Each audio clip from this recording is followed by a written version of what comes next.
अब मैं आग्रह करूंगा श्रीमती सोनिया गांधी जी से कि जो हमारी राज्यसभा की सदस्य बनने के बाद में पहली बार हमारी इस वीर भूमि के अंदर पहुंची है, जोरदार तालियों के साथ सोनिया गांधी, सोनिया गांधी। कांग्रेस अध्यक्ष श्री मल्लिकार्जुन खड़गे जी, प्रियंका जी, अशोक गहलोत जी, सचिन पायलट जी, राजस्थान कांग्रेस के अध्यक्ष दोतासरा जी, सीएलपी लीडर टीकाराम जूली जी, उपस्थित कांग्रेस के वरिष्ठ नेतागण, कार्यकर्तागण, भाइयों और बहनों, वीरों और देशभक्तों के इस महान प्रदेश के प्रतिनिधि के तौर पर इस कार्यक्रम में आज आप सबके बीच आकर मुझे अपार गर्व हो रहा है। साथियों, कभी हमारे महान पूर्वजों ने अपने कठिन संघर्ष के बलबूते पराधीनता के घोर अंधेरे में देश की स्वाधीनता के सूर्य को खोजा और पाया था। इतने वर्षों बाद वह महान ज्योति कुछ मध्यम पड़ गई है। चारों ओर अन्याय का अंधकार बढ़ा है। हम सभी का संकल्प होना चाहिए कि हम इसके खिलाफ लड़ेंगे, न्याय की रोशनी हो जाएंगे। भाइयों और बहनों, हमारा देश पिछले 10 साल से एक ऐसी सरकार के हवाले हैं जिसने बेरोजगारी, महंगाई, आर्थिक संकट, असमानता और अत्याचार को बढ़ावा देने में कोई कसर नहीं छोड़ी है। इस मोदी सरकार ने जो किया है वह हमारे आपके सामने है। इसीलिए यह समय हताशा से बड़ा हुआ है, लेकिन जान लीजिए कि हताशा के साथ ही उम्मीद का भी जन्म होता है। मुझे पूरा यकीन है कि कांग्रेस के हमारे साथी न्याय के दीपक को अपने सीने की आग से जलाएंगे और हजार आंधियों में उसे संभाल कर आगे बढ़ेंगे, क्योंकि यह देश सिर्फ चंद लोगों की जागीर नहीं है। यह देश हम सब का है।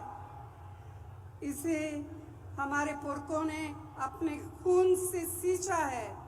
इसकी हवाओं में हमारी माँ बहनों के पसीना का नमक है।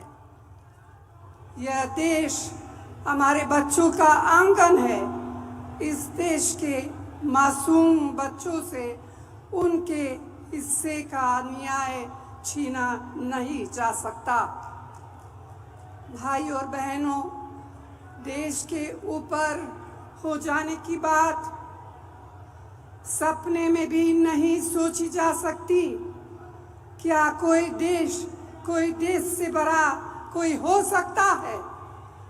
जो ऐसा सोचता है, देश की जनता, मेरी प्यारी बहनें, नौजवान, किसान, मजदूर, आदिवासी उसे सबक सिखा देते हैं।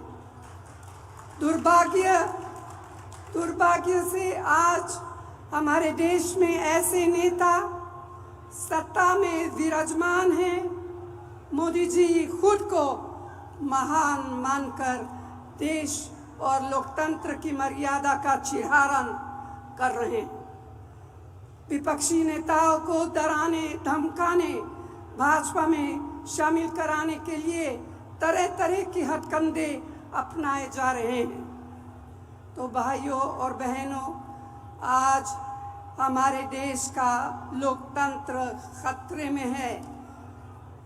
मेहनत से कड़ी की गई लोकतांत्रिक संस्थाओं को राजनीतिक सत्ता का हथियार से बर्बाद किया जा रहा है। यही नहीं, हमारे संविधान को बदलने का षड्यंत्र रचा रहा है। पूरे तंत्र में भय बताया जा रहा है। यह सब क्या है? ये तो तानाशाही है और हम सब इस तानाशाही का जवाब देंगे। आज रोज की कमाई से खाने पीने का सामान तक जुटा पाने मुश्किल है। मेहनतकश कामगार के परिश्रम का मोल कम होता जा रहा है। रसोई की महंगाई बार बार मेरी बहनों की अग्नि परीक्षा ले रही है। किसानों और मध्यम वर्गीय परिवारों के बच्चियां बेरोजगार हैं। गरीब जितना जोर लगा ले, उसके पास शक्ति, सफलता और रोशनी पहुंच नहीं पा रही है। साथियों, आज देश महान जनता का आपकी जागरूकता का रास्ता देख रहा है। इसीलिए भारतीय राष्ट्रीय कांग्रेस ने अपने न्याय घोषणा पत्र को 5 हिस्सों में बांटा है, जिसका लोकार्पण अभी अभी हुआ और जिसके बारे में प्रियंका ने विस्तार से आपको बताया है। तो भाइयों और बहनों, मुझे पूरा विश्वास है कि कांग्रेस के बहादुर और मेहनती साथी अपने फर्ज निभाते हुए इसके एक एक संकल्प को, एक एक गारंटी को देश के कोने कोने तक पहुंचाने में कोई कोर कसर नहीं छोड़ेंगे। आप सबको यहाँ आने के लिए दिल से बहुत बहुत धन्यवाद। जय हिंद।